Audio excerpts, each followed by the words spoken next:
لیکن اگر یہ سارا کچھ لے کر چلے گئے، یہ قرض کے وبال وہ آپ نے ایپ سے کسی سے لے لیے ہیں، وہ آپ کسی بینک کا لے کے بیٹھے ہیں، وہ کسی چاچے مامے تائے خالہ پھوپھی بہن بھائی بچوں کا لے کے بیٹھے، کسی دوست یار کا لے کے بیٹھے، وہ دستی کی شکل میں ہے، وہ ٹائم کی شکل میں، معافی نہیں ہے۔ قرآن نے کیا کہا؟ سورۃ نساء آیت نمبر 12 پارہ نمبر 4، مرنے کے بعد انسان کی وراثت کی تقسیم، یوصیکم اللہ فی اولادکم للذکر مثل حظ الانثیین۔ یہ پوری آیت آخر میں جا کے پڑھیں۔ اللہ کا قرآن کیا کہتا ہے کہ مرنے کے بعد آپ کی وراثت سب سے پہلے اس میں سے وصیت پوری کی جائے، من بعد وصیۃ توصون بها او دین، اس کے بعد اس کا قرض ادا کیا جائے۔ یہ قرآن ہے۔ پہلے اللہ نے وصیت کی بات کی، مرنے والا جب اس کی وراثت تقسیم کرنی ہے، اس کا بنیادی طور پر کفن دفن کا انتظام اس کے مال میں سے کیا جائے۔ اگر کوئی نہیں کرنے والا، اس کے بعد اگر اس نے کوئی وصیت کی ہے تو وہ پوری کی جائے۔ اس کے بعد اللہ نے کہا قرض، لیکن نبی کریم صلی اللہ علیہ وسلم نے کہا قرض کا معاملہ بڑا حساس معاملہ ہے، بڑا سنجیدہ معاملہ ہے۔ اگرچہ تیرے رب نے تیرے قرآن میں پہلے وصیت کو رکھا ہے، لیکن فرمایا میں نبی اس کو بدل کر قرآن اپنی جگہ پہ رہے گا، میں تمہیں پابند کرتا ہوں پہلے بندے کے قرض کا حساب کتاب کرو، پھر بابا جی کی کوئی وصیت پوری کرو۔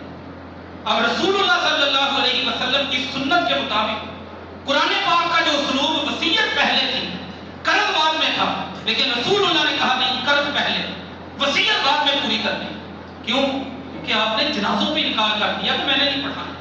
اگر کسی کا لین دین کر دیا، یہ چند ہماری چیزیں ہیں، اس سے ہم میں سے ہر ایک امیر غریب بڑا چھوٹا اس کا تعلق اور واسطہ پڑتا ہے۔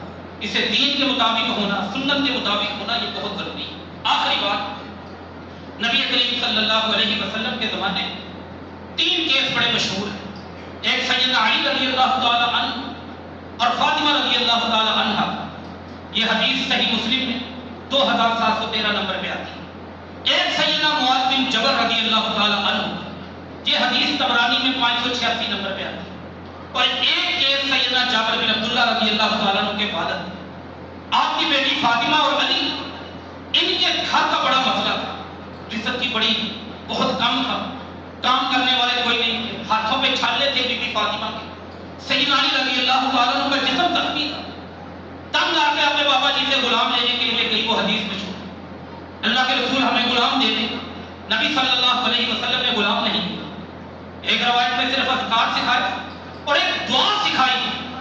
بی بی فاطمہ کہتی ہیں رضی اللہ تعالیٰ عنہ، وہ اللہ کے نبی نے مجھے سکھائی اور مجھے کہا تھا، اسلام مسلم میں بھی موجود ہے، کہ بیٹا رات کو پڑھتے ہوئے، رات کو سوتے ہوئے پڑھ لینا، کبھی بھی آپ کے گھر میں پیسے کی کمی نہیں آئے گی۔ اس دن کے بعد کہتے ہیں ہمارے گھر میں کبھی پیسے کی کمی نہیں ہے۔ دعا بڑی خوبصورت، بچوں کو math, pencil, active voice, passive voice, direct, indirect, physics کی مساواتیں، کیمسٹری کے فارمولے، بایو کے سب کچھ یاد ہے۔ یہ چیزیں ہم بچوں کو نہیں یاد کرواتے، دن ب دن اللہ سے تعلق کمزور۔ وہ دعا اپنے بچوں کو یاد کروائیں اور پڑھیں، رات کو بستر پر لیٹ کر پڑھیں، اللہم رب السماوات السبع ورب الارضین السبع ورب ما بینہما ورب العرش العظیم ربنا ورب کل شیء فالق الحب والنوى۔ اللہ کی قسم کھا کے کہتا ہوں، اتنی خوبصورت اللہ کی تعریف آپ کو کہیں نہیں ملے گی جتنی ان الفاظ میں۔ آخری کیا ہے؟ آخری جملہ یہ تھا، اللہم اقض عنی الدین واغننا من الفقر۔ اے اللہ تنگ دستی سے ہمیں آزاد کر دے اور اپنے فضل کا رزق دے کے ہمیں امیر بنا دے۔ ایک یہ دعا۔ دوسری دعا اپنے معاذ بن جبل کو، عرب کے علاقے میں بنو طے کے قبیلے کا سیر پہاڑ سب سے بلند پہاڑ تھا، سب سے بڑا پہاڑ تھا۔ جامع ترمذی میں بھی آتی ہے، یہ 1069 نمبر پر نبی کریم صلی اللہ علیہ وسلم نے کہا معاذ اس پہاڑ کو دیکھ، اس پہاڑ کے برابر بھی اگر تیرے اوپر قرض ہے، یہ دعا تجھے بتانے لگا مجھے پڑھ لے تو تیرا قرض ادا ہو جائے۔ اللہم مالک الملک تؤتی الملک من تشاء وتنزع الملک ممن تشاء۔ یہ آیت پوری پڑھنے کے بعد اس کے آخر میں الفاظ ہیں، اللہم رحمان الدنیا والآخرہ تعطیہما من تشاء وتمنع منہما من تشاء، اللہم ارحمنی رحمتا تغنین بها عن رحمت من سواک۔ تیسری دعا، جابر بن عبداللہ کے والد فوت ہو گئے، 9 بہنیں گھر میں موجود تھی جن کے نکاح کرنے تھے، چھوٹا سا بچہ ہے 13-14 سال عمر، سارا دن کوئی سمجھ نہیں آ رہا۔ اللہ کے رسول نے بلا کے کہا بچے پریشان کیوں؟ 9 بہنیں، بیوی کماؤں گا کہاں سے، کھاؤں گا کہاں سے، باپ کا کرم اتنا ہے ہر گلی میں لینے والا موجود۔ فرمایا یہ دعا پڑھ، اللہم اکفنی بحلالک عن حرام واغننی بفضلک عمن سواک۔ رب نے یہ نہیں کہا کہ تمہارا رزق تمہاری دکان کے گلوں میں پڑا، وہ ہماری ذمہ داری ہے چلانا۔ تمہارا رزق تمہارے کھیتوں کی مٹی میں ہے، وہ ہماری محنت، ہماری ذمہ داری۔ رب نے کیا کہا، وَفِي السَّمَاءِ رِزْقُكُمْ، جو رزق تمہیں چاہیے نا وہ آسمانوں میں۔ اپنے رزق کے لیے اللہ سے رابطہ پہلے، وہیں سے دروازے کھلتے ہیں تو فصلوں کی پیداوار بڑھتی ہے، اوسط بڑھتی ہے، گاہکوں کے دماغ وہ پوری طرح بدل کر آپ کے دکان کا رخ ان کے قدموں کو کروا دیتے ہیں۔